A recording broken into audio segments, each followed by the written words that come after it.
Hello and good morning students. I hope you all are doing well.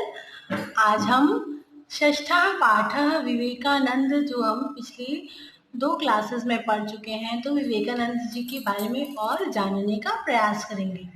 अपनी पिछली classes में हमने विवेकानंद जी के बारे में पढ़ा कि उनका मानना था कि हमेशा चरित्र को हमेशा ऊंचा रखना चाहिए, है ना।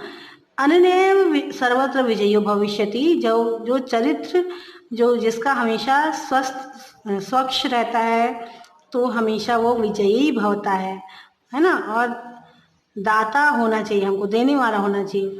और अगर हमने किसी को कुछ दिया तो उसके बदले में कुछ लेने की जो कामना है वह हमें नहीं करनी चाहिए। और वसंत के मौसम की तरह हमको लोक कल्याण के बारे में सोचना चाहिए। जैसे कि वसंत का मौसम जो होता है वह चारों ओर खुशियां फैलाता है, वैसे ही हमको चारों ओर खुशियां बांटने का प्रयास करना चाहिए। परोपकार जो है वो सबसे पवित्र कार्य है। परोपकार से मन की शुद्धता होती है और ईश्वर प्राप्ति संभव हो जाती है परोपकार करने पर।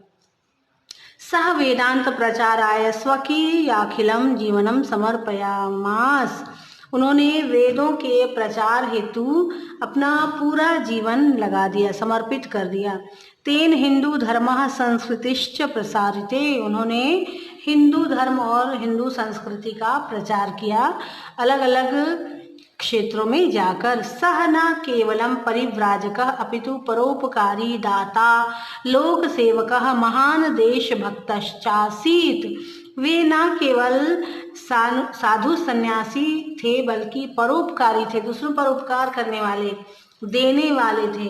उनसे जो भी कुछ मांगता कोई तो वो हमेशा देते थे। लोक सेवक थे, सभी की सेवा करने की उनकी इच्छा रहती थी, हमेशा वो लोगों के काम आना चाहते थे। और एक महान देशभक्त भी थे।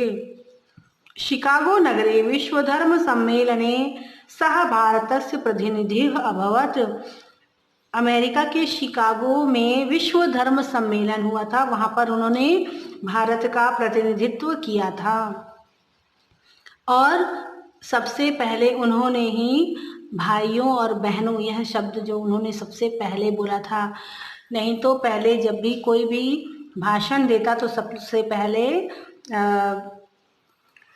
लेडीज एंड जेंटलमैन कहते थे लोग पहले, परंतु उन्होंने ही भाइयों और बहनों, ब्रदर्स एंड सिस्टर्स, उन्होंने ही शुरू किया। देश विदेशेषु तस्य बहवः शिष्याः अभवन्। देश विदेशों में उनके बहुत सारे शिष्य हैं। आंग्ल देशीया कुमारी नोबल या अनंतरम भगिनी निवेदिता इति नामना प्रसिद्धाः तस्य प्रिया शिष्या। और अंग्रेज जो इंग्लैंड है उनकी कुमारी नोबल, और बाद में उनका नाम बदलकर भगिनी निवेदिता, भगिनी का होता है बहन, बहन निवेदिता, इस नाम से उनकी जो प्रिय शिष्या थी। सः यूनां कृते विशिष्ट प्रेरकः पथ प्रदर्शकश्चासीत्। वे युवाओं के लिए प्रेरणादायक स्रोत थे और उनका पथ प्रदर्शन करने वाले थे। भारतीय स्वतंत्रता संग्रामे अपि तस्य ऊर्जस्वलानि भाषणानि स्वाधीनता सैनिकानां कृते प्रेरणास्पदानि। भारतीय स्वतंत्रता संग्राम में भी उनके जो ओजस्वी भाषण होते थे, उन्होंने तो भाषण देकर स्वाधीनता सैनिकों को हमेशा प्रेरणा दिया करते थे। इतना ओजस्वी भाषण दिया करते थे कि सारे स्वाधीनता जो सेनानी थे उनका मनोबल दुगना चौगुना बढ़ जाता था। उत्तिष्ठ जाग्रत प्राप्य वरान्निबोधत इत्युपनिषदः ध्येयवाक्यं सह जीवन धारयेत जीवने धारयत। उठो जागो और अपना कार्य करो। ये जो उपनिषद का वाक्य है इसको उन्होंने अपना ध्येय वाक्य बनाया था और जीवन पर्यंत वो इस जो बात थी उस पर कायम रहे। उठो जागो और श्रेष्ठ मनुष्यों से ज्ञान प्राप्त करो, यही उनके प्रेरणादायक शब्द रहे जो उन्हें जीवन भर प्रेरणा देता रहा। अहर्निशं ब्रह्म साधनां साध्यमानः एव जुलाई मासस्य चतुर्थे दिनांके 1902 ख्रीस्ताब्दे सह ब्रह्मलीनो जातः। और दिन रात ब्रह्म कार्य में साधित रहने वाले और करते हुए 4 जुलाई 1902 को वह ब्रह्मलीन हो गए, ब्रह्म अर्थात विलीन हो गए, ब्रह्मा में विलीन हो गए।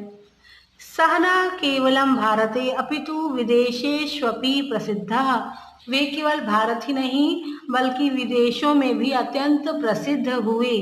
तेन भारतस्य प्राचीन गौरवं विदेशेषु स्थापितम्, उन्होंने ही भारत के प्राचीन गौरव को विदेशों में स्थापित किया। आपने अभी देखते होंगे आप लोग कि विदेशों में संस्कृत और हमारा साहित्य वेद इतने ज़्यादा प्रसिद्ध हो चुके हैं, जितना हम अपने वेदों को नहीं पढ़ते हैं उतने उससे ज़्यादा विदेशों में हमारे जो आध्यात्मिक ज्ञान जो है वो ज़्यादा प्रसार और प्रचार हो रहा है। रवीन्द्रनाथ टैगोरः कथयति यत् यदि कोऽपि भारतीय संस्कृतिं ज्ञातुम् इच्छति तर्हि प्रथमः तेन स्वामी विवेकानंद विषये पठितव्यम्।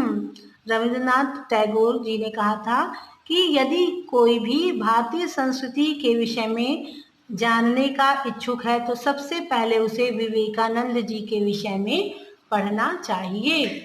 तो स्टूडेंट्स, आज के लिए इतना ही। अपनी अगली क्लास में हम इस पाठ के अभ्यास के प्रश्नों को हल करेंगे।